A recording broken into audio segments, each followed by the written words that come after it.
Bill 7224 is designed to overhaul our administrative procedures.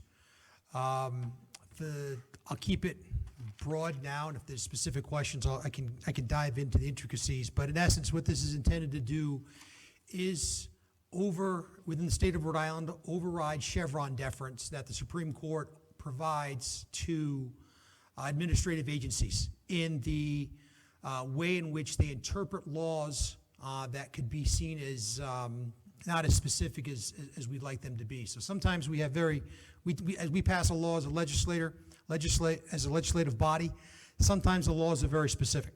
Sometimes we leave them open to interpretation and allow the administrating authority to interpret them and then implement the regulations accordingly. As it stands right now, generally speaking, the Supreme Court states that in a case where a citizen is appealing the decision of law, whether or not a regulatory agency's exceeded its statutory power, they have to, by default, in most cases, default and give deference to that regulating agency, hence the Chevron deference.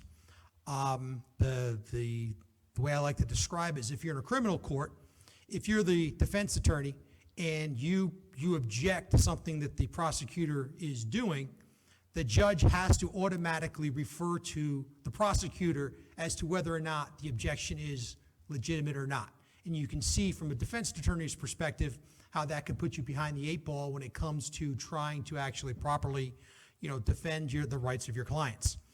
And in many circles, what Chevron deference does is just that with an administrative proceeding.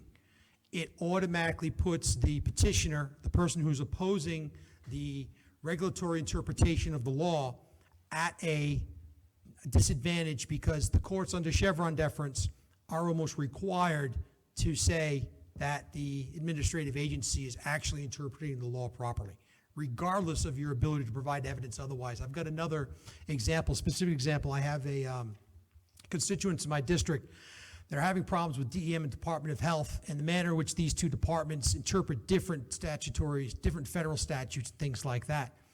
And it comes to trying to open up a business, trying to run a home kitchen. And because if you look at the plain reading of the federal statute and definitions, it almost feels like that there should be no interpretation. But unfortunately, our state departments have taken actions and promulgated regulations with different definitions. And it makes it almost impossible for my constituent to walk into a court of law and quite frankly say, DEM or Department of Health has taken upon themselves to take an overly broad interpretation of this statute, what I believe is illegal, and I am being violated with my constitutional due process. So in essence, what this law would do would bring back to our administrative process the ability to introduce evidence and to properly defend yourself within that particular administrative agency. Also, probably the most important thing in my opinion is upon appeal, the issue would have to be decided anew.